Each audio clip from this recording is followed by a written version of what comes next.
কালকে রাতের থেকে এতটা মাথার যন্ত্রণা যে ভালো লাগছে না কিছু করতে। মাইগ্রেন আছে, মাইগ্রেনের ব্যথা। যাই হোক, ভালো না লাগলেও তো কিছু করার নেই। আস্তে আস্তে আর কি টুকটুক করে সংসারের কাজগুলো সেরে ফেলতে হবে, সেটাই এখন করব। ঘর হলে যেটা হয়, এই যে সব ছড়িয়ে ছিটিয়ে রয়েছে, এখন একটা একটা করে সব পরিষ্কার করতে হবে।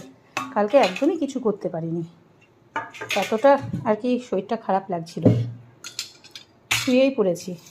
এখন একটা একটা করে গুছিয়ে গুছিয়ে করতে হবে কাজগুলো।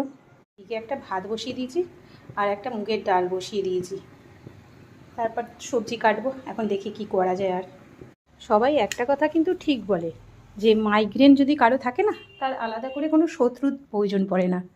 এতটা ব্যথা হয় যে ভাববার বাইরে। এবারে ডাক্তার দেখালে ডাক্তার বলে টেনশন করতে না, মাইগ্রেন তো অনেক রকম হয়। এবার আমাকে যেমন বলে টেনশন করতে না, টেনশন নেওয়া যাবে না, কিন্তু টেনশন নেব না এটা কখনো হয়? আমার এই ঝ্যাঁটাটা দিয়ে না বিছানা যাতে খুব ভালো হয়, এমনি প্লাস্টিকের ঝ্যাঁটার থেকেও, যে এটা সুন্দর করে ঝাড়া হয়ে যায়।